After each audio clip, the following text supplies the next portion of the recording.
For nearly 1,000 days, Imran Khan has been behind bars.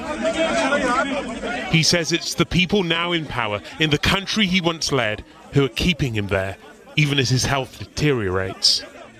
His sons say they haven't heard from him for almost a month. In that same time, Pakistan's leaders have been playing a prominent role in efforts to secure peace in Iran. I'm Qasim. A cynical distraction, I'm Suleiman.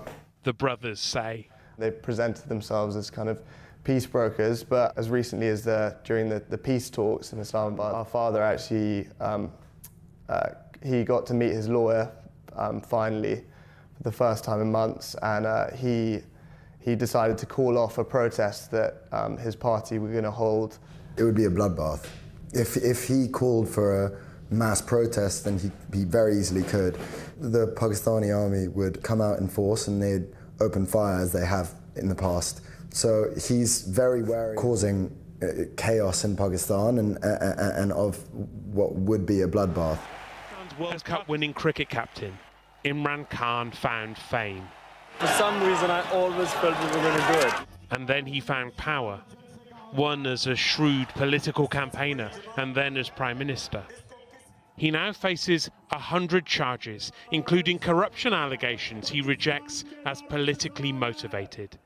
Very bleak at this minute, yeah. Sons in London. An unexpected call from prison 4 weeks ago was the last time they heard his voice.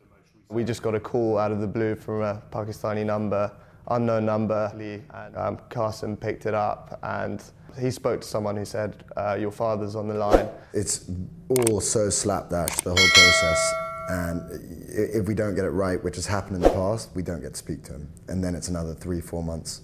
This time he was definitely the most frustrated. It was a lot to do with, but it does seem as though what's happening is they're just doing the very bare minimum with the treatment of his eye.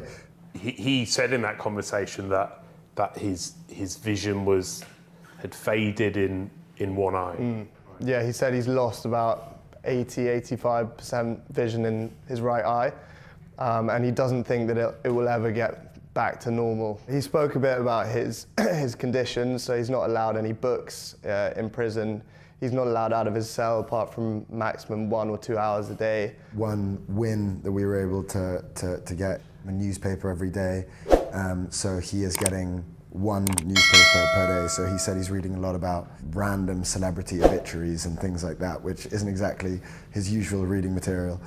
My father, Imran Khan, has been in prison for nearly 1,000 days. For the UN's Human Rights Council to intervene. We've gone from pushing for him to be released, for pushing for him to get a fair trial, a free and fair trial, to now just hoping that he gets these. So it's frustrating for us to have to kind of relegate our ambitions, but at this point we're quite desperate.